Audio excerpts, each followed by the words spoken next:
ask you some questions about the authenticity of these new Shakespeare plays from a family perspective. I know you wrote the book Family Life in the Age of Shakespeare.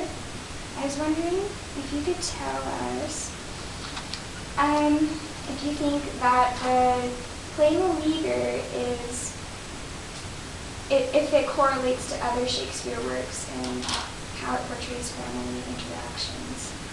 Well, it does. It's a little bit of a puzzle because the play is based on mythology, and so plays that have that sort of mythological element tend to be Shakespeare's late plays, that's sometimes called the romances, which usually end happily.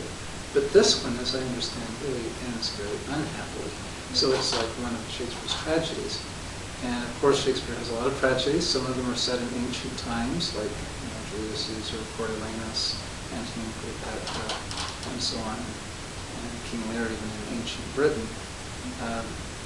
So it wouldn't be unusual necessarily to have a tragedy set in ancient times, or to have violence and unhappiness in families, which you have in a lot of Shakespeare's tragedies. Hamlet is just filled with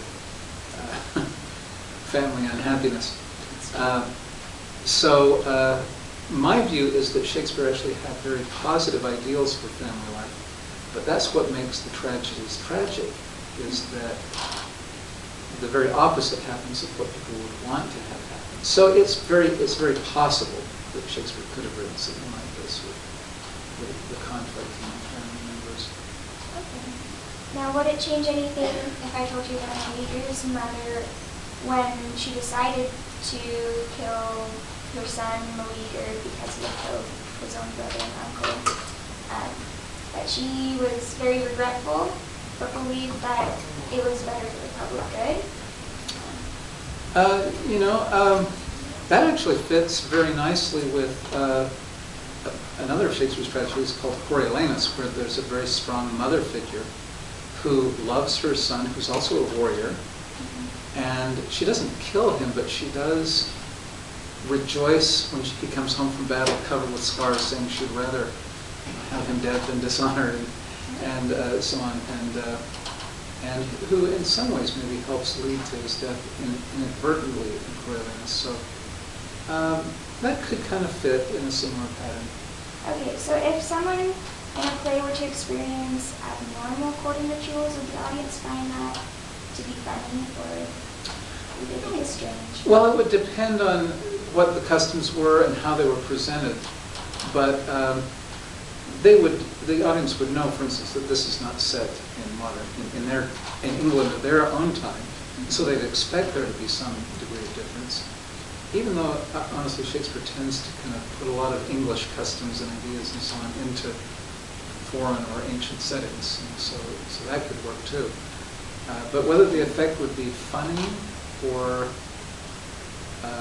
just strange or odd, it's hard to say unless I actually knew the specific details. We do have another play called Star-Crossed, where we have a fairy who falls in love with a royalty figure. That's very interesting, because obviously there's Midsummer Night's Dream, would be the one Shakespeare play that has fairies in it. There are also spirits in The Tempest, and they do interact with humans to some extent. I guess in Midsummer Night's Dream, you do have the Queen of the Fairies falls in love with Bottom, the weaver. So that in this case it would be with royalty. So it could work.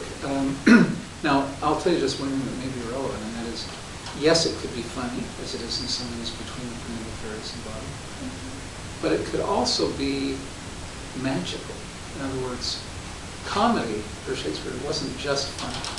It was also things that are wondrous, that are marvelous, that are strange, and so that would actually fit the kind of comedy. Okay. Well, that's great to know. Thank you so much for your time, Dr. You're welcome.